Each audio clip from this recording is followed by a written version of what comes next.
Hello everyone, Jon Markee here, founder and CEO of MyBuilderCPA. And right now I'm going to talk a little bit more about our personal tax preparation. So this is for your Form 1040. And I just want to make it clear that we really don't serve anyone who needs a 1040 that isn't a monthly client. So basically our goal is to work with you on your business throughout every month of the year.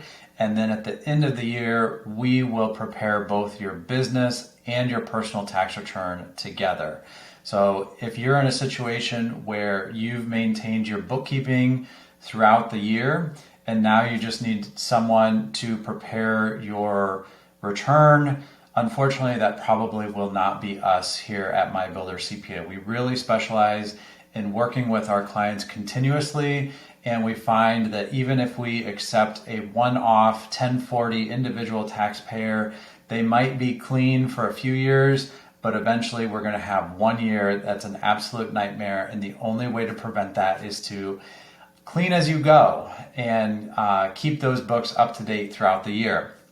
Similar to our business tax preparation services, we send out emails in the fourth quarter of the year getting you ready for the upcoming tax season. So if everything is working properly, we'll be in the background maintaining the books for your business, we'll prepare your business tax return, and that will immediately flow into your personal tax return.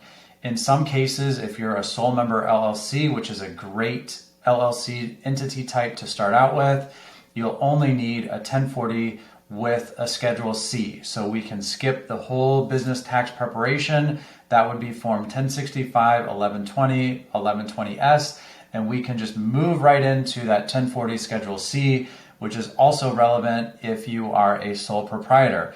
Bear in mind, legal entity is a whole different question, and I'm happy to discuss in length the accounting implications of you selecting or changing your legal entity.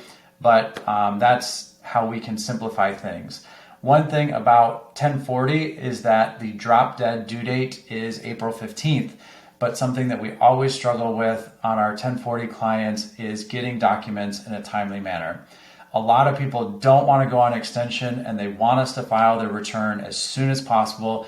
And technically the IRS opens up e-filing in late January. So if we wanted to file your return at that point, we could, but almost always whenever that happens, we have a surprise document that shows up in February, like a 1099 SSA or a 1099 whatever, and we have to go back and adjust the tax return. So the goal is we really don't want to file a 1040 before February 15th.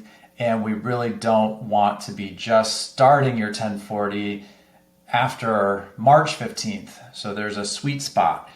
Things are changing as far as extensions, so they're certainly not viewed as a bad thing anymore. And in a lot of cases, you might benefit by filing an extension because in some cases, you might be able to make a retirement contribution up until the extended due date. And we want you to have as much time as possible to do that. Also, the last thing that we want to do is rush into filing a return that's not accurate just because we're trying to avoid an extension. So take away the phobia of an extension on your 1040. However, I would not be a good CPA if I didn't tell you an extension to file is not an extension to pay. Let me break that down a little bit more. An extension of time to file your return is not an extension of time to make your payment. The example being, if we put your return on extension and you owe a balance, if we don't file your 1040 return until August, you will still owe for penalties and interest for the time frame between April 15th and the August filing date.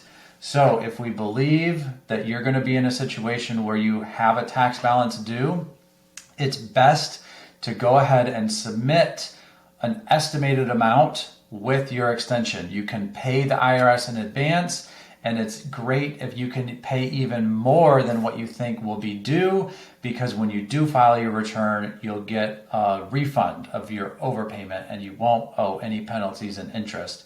So just a little caveat that I have to throw in there. I do like to do tax meetings with my clients to look at their situation as a whole. A lot of people have life events during the year, whether it's a marriage or a child or something like that, and we want to consider all of that when preparing both business and personal returns. Our goal is to make it as seamless and clean and possible for you, our client, and in working in your bookkeeping throughout the year, that enables us to do so.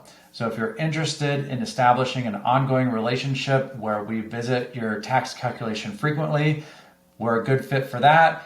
If you're interested in just coming in once per year and having us fill out your tax return, you're probably going to be better served by a CPA firm elsewhere. Thanks for watching. Have a great day.